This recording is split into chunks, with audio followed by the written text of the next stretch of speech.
Did King Solomon, the wisest man who ever lived, really command 72 demons?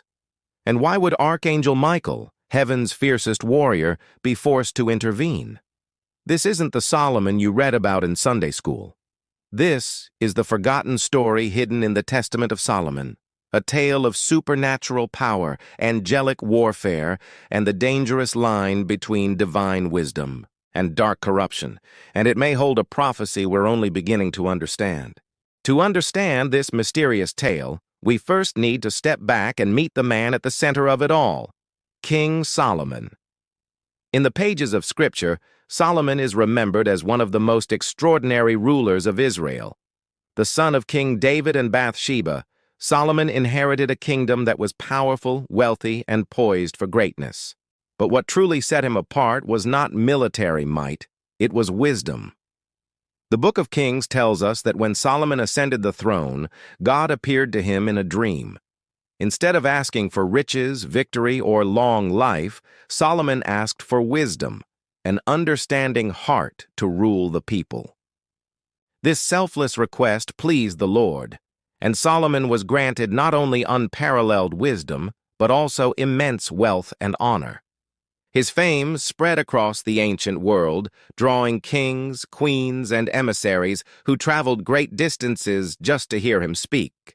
The Queen of Sheba herself tested Solomon with riddles and questions, and the scriptures tell us she left astonished, declaring that his wisdom surpassed even his reputation. Chronicles 2 paints a picture of a golden age, of a king whose reign was marked by prosperity, peace, and spiritual devotion. Above all, Solomon's crowning achievement was the construction of the great temple in Jerusalem. Built as the dwelling place of God's presence on earth, the temple became the heart of Israel's worship for centuries. This is the Solomon most of us know, wise, wealthy, and chosen by God. His story in the Bible stands as a testament to the blessings that come with obedience and humility. Yet, as with many great figures of faith, there is another side to the story, a side that emerges not in the canon of Scripture, but in ancient writings that circulated among early Jews and Christians. Outside the Bible, in texts like the Testament of Solomon, a much darker portrait of the king begins to emerge.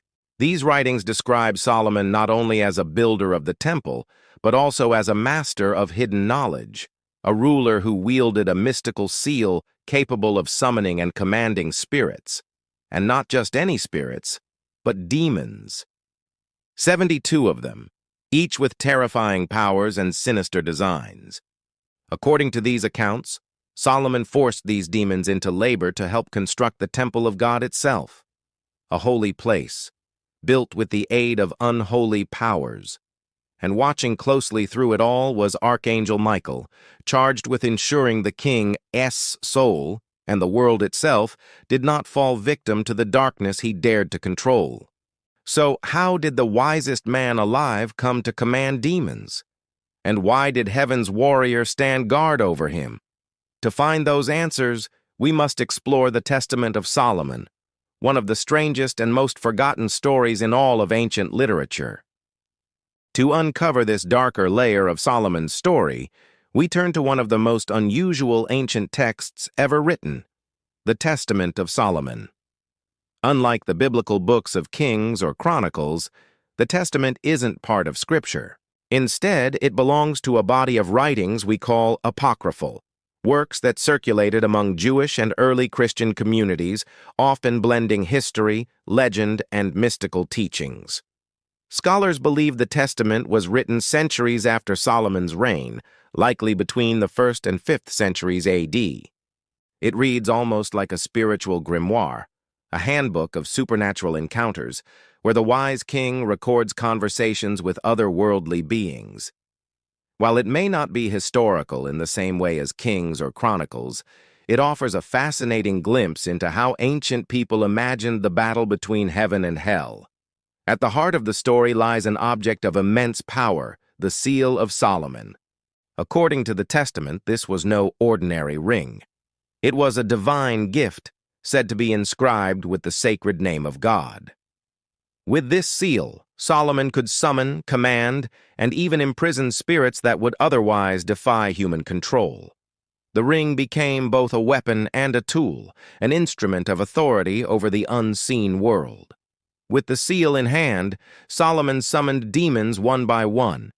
He questioned them about their names, their powers, and the ways they afflicted humanity. Some demons confessed to spreading disease, others to stirring anger or lust, still others to manipulating the elements of wind, fire, and water. Once their secrets were revealed, Solomon commanded them into service, forcing them to labor on the construction of the temple of God. But these weren't faceless shadows. The Testament describes 72 distinct spirits, each with a personality, a symbol, and a terrifying domain. Among them was Orneus, a demon who tormented a young boy by sucking out his vitality. Another was Asmodeus, later infamous in Jewish tradition as a spirit of lust and chaos. There was also Beelzeboul, lord of the flies, who claimed authority over the other demons. And many others, lesser known but equally chilling, each tied to a specific weakness in human life. The list of these 72 spirits became legendary, echoing through medieval grimoires and even modern occult traditions. But in the Testament, their story has a singular purpose: to show Solomon's God-given authority over the forces of darkness. Yet as the tale unfolds, we begin to see the danger of wielding such power. For every demon Solomon commands, another question arises. Who is truly in control, the king or the darkness he dares to bind? And that is where Archangel Michael enters the story. The Testament of Solomon doesn't simply tell us that the king bound demons, it gives them names, faces, and powers, 72 in all. Each one is described with unnerving detail, as if catalogued in Solomon's own diary of encounters with the unseen. One of the first to appear is Orneus. This demon is said to prey on young men, draining their strength and vitality. In the story, he torments a boy working at the temple, sucking out his life force by day and slipping away into the shadows by night. Solomon confronts Orneus with the power of the seal, forcing him to reveal his true nature. When bound, the once terrifying creature is ordered to cut stone for the temple, his destructive energy turned into labor for God's house. Then there is Asmodeus, one of the most infamous demons in Jewish tradition. Known as a spirit of lust, Asmodeus is described as spreading desire, jealousy, and chaos wherever he goes. In later traditions, he is even linked to the downfall of Solomon himself. But in the Testament, Solomon commands him to serve. The demon of lust, forced to work under divine authority, becomes an unwilling builder of the sacred temple. Perhaps the most unsettling of all is Beelzeboul, better known as Beelzebub, the lord of the flies. In the Testament, Beelzeboul claims dominion over the other spirits, presenting himself as their king. His power lies in corruption and disease, spreading pestilence like a swarm. Yet even he bows to the seal of Solomon, confessing his secrets before being chained to the king's will. It is a chilling image, the prince of demons himself, reduced to slave labor in the service of the temple. Others follow in rapid succession, demons who stir storms and command the winds, spirits who inflame rage or whisper lies into human hearts, beings who manipulate fire or strike with sudden illness. Each one forced by Solomon to explain the weakness they exploit in mankind, and each one, in the end, compelled to turn that same energy toward the construction of God's dwelling place. It is a paradox that cannot be ignored. The holiest place on earth built with the unwilling hands of unholy beings. To the ancient writers, this tension was the very point of the story. It demonstrated that God's authority extended even over the darkest forces. Solomon, armed with divine wisdom and the seal, could bend evil itself to serve the purposes of heaven. But it also raised a haunting question. If Solomon could command demons, could he also be corrupted by them? For the power to control darkness is never without danger.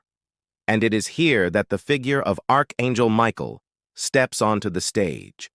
Heaven's warrior, watching over the fragile balance between Solomon's wisdom and the abyss that threatened to consume him. In the Testament of Solomon, there is one figure who ensures that the king's dealings with demons never spiral beyond God's control, Archangel Michael.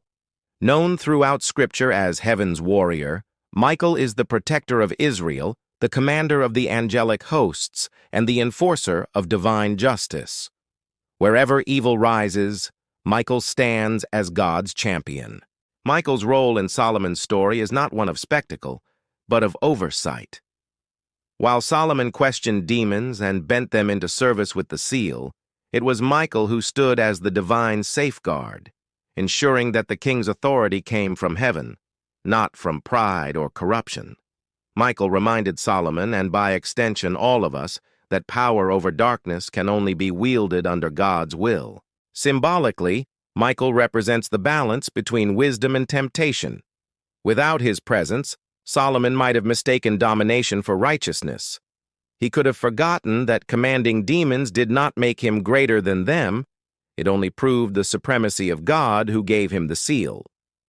The Testament warns us, without Michael's watchful eye, Solomon risked crossing the line from wisdom into arrogance, from divine service into destruction. The story becomes more than legend. It becomes a warning. Even the wisest man alive needed the warrior of heaven to keep him grounded in God's truth. For without Michael, Solomon's power could have destroyed not only himself, but Israel's holiest place. Yet even with Archangel Michael's protection, the story of Solomon does not end in triumph. Both the Bible and later traditions record a tragic turn, one that transformed the wisest of kings into a cautionary tale. In the Book of Kings, we read that as Solomon grew older, his heart turned away from God. He took many foreign wives, and with them came foreign gods. Altars to pagan deities rose alongside the temple of the Lord. The man who once prayed for wisdom now bent his knee to idols. Later, Jewish and Christian traditions expanded on this fall. Some claimed that Solomon's dealings with demons left a mark on his soul. The very spirits he once commanded may have whispered to him, feeding his pride and luring him toward corruption. The Testament of Solomon itself hints at this possibility, that even with the seal, Solomon could not escape the dangerous allure of the darkness he had bound. According to certain legends, it was Asmodeus, the spirit of lust, who played the most direct role. Some stories say Asmodeus tricked Solomon, seizing the seal itself and casting the king out of his throne for a time. Whether taken literally or symbolically, the lesson is the same. Power over evil does not make one immune to evil. The downfall of Solomon stands as a warning etched into history. Here was a man gifted with divine wisdom beyond measure, a king who commanded angels and demons, a builder of God's holy temple. Yet even he fell when he turned his heart from obedience. Pride, lust, and idolatry overcame the very man chosen to lead Israel into its golden age. It is a haunting reminder, even the greatest wisdom is worthless without faithfulness, and even the strongest protection is meaningless if the heart chooses darkness over God. The Testament of Solomon is more than just a bizarre collection of demon names. Many scholars and theologians see it as a symbolic drama of spiritual warfare, a story where Solomon represents humanity, the seal represents God's authority, and the demons embody the struggles we all face. The 72 demons may not simply be creatures of myth.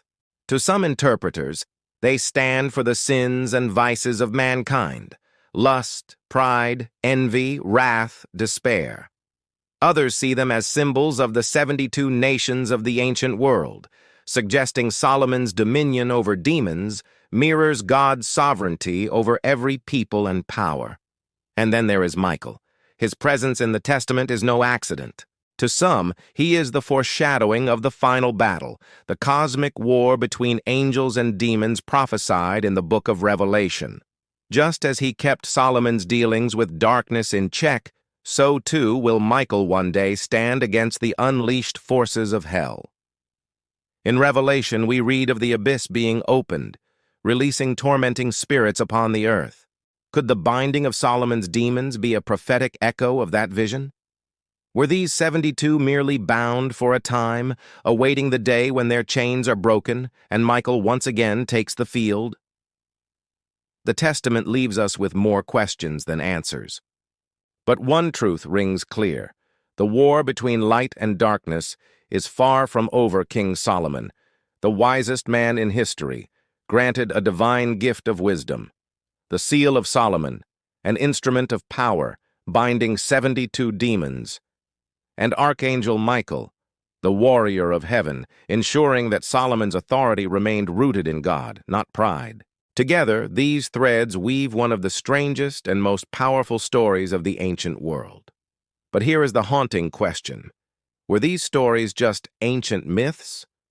Or are they warnings? Warnings of real battles still raging in the unseen realm, battles between angels and demons, light and darkness, good and evil. One thing is certain. The war that began in Solomon's day has not ended. And when the final conflict comes, when the abyss is opened and the armies of heaven and hell collide, there will be one angel at the front lines. Michael, the warrior of God, will lead the fight.